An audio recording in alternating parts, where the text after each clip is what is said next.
good and do it in a way that I can do quickly and pleasantly, I would consider using ON1's plugins to extend Lightroom to do things that it's not otherwise capable of. And so we're giving away their plugin suite, which will help you extend Lightroom and do a lot more that you couldn't otherwise do within it. Great. Well, that is a $299 value, and the winner of that prize is Jessie D, who is from Orlando. Jessie participated on Twitter, and Jessie's Twitter handle is @JessieD. And the tip was, you have to experiment until you get what you're looking for. So congratulations to Jessie. Thank you to ON1. And take it away, Ben. All right, great. So we have two topics to talk about in the next short period of time, which is printing and slideshows. And so let's take a peek. You know, once you get your images into Lightroom, we've already talked about organizing them and adjusting them, but that's not going to help unless you can really use these images for whatever you want. And so I just want to take a basic look at some of the settings in printing, and let's take a peek. I'm just going to pick an image. In this case, we have an Iceland and a waterfall in Iceland. And I'll go to the top of my screen where I find the module picker. Mine happened to be hidden, but the moment I get up there to the top, it should pop down. And I can go to print. Take just a moment for it to load. Now with this, we have a bunch of options on the right side. And I can collapse them down just so you can see our titles. And it'll most likely remember some settings that I've used previously, or actually whoever was on this machine last teaching taught previously. We'll see what we come up with. At the very top we have layout style. In here we can either print a single image or a contact sheet, which simply means multiple images on a sheet of paper, you know, like a grid.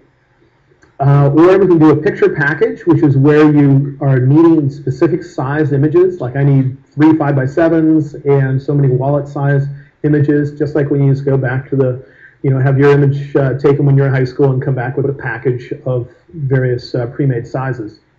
Or you can have a custom package where you define those sizes yourself and the layouts yourself. So let's just start at the top, work our way down, and see what we can do. We'll start off with our single image and contact sheet setting. And we're just going to go down through these particular choices that are here one at a time to see what's offered. And I'll give you some idea of when I might use one or why I don't use some settings. So first we have image settings. And in here, I can zoom to fill, which means I want to fill the entire sheet of paper. Or in this case, there's a border turned on, or I should say margins, which you'll see where to set those in a moment. But it's going to fill the area all the way up to those margins. Or I can turn that off to get the normal proportions on the image. I rarely turn that on because if I wanted to crop my image, I would have done it with a crop tool, but you might find a good use for it. Rotate to fit has to do with if I end up having multiple images on a page, it can be useful because it can rotate some of the images so they fit better on a page, that kind of stuff. And then repeat one photo per page you'll see in a few minutes. That's if I have a grid of images on here. Let's say you're seeing 15 images on the page. I could make it so it's 15 of the same image by turning on that checkbox. So we'll come back to those. Here you have a choice called stroke border. And stroke border is where you can add a border around your image. Here I'll make it huge so it's obvious. And there's a little rectangle here where you can choose the color.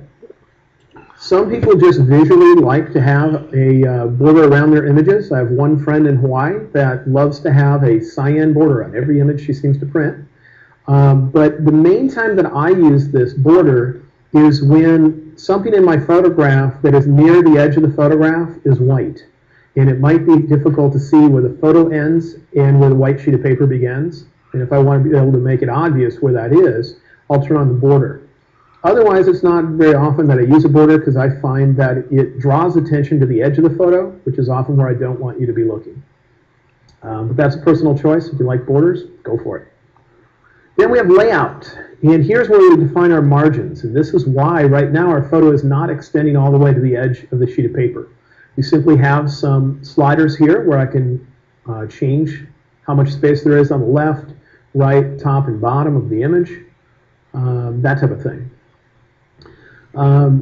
Below that, we have page grid, and page grid controls how many pictures are going to be on this page. Right now, though, if I go to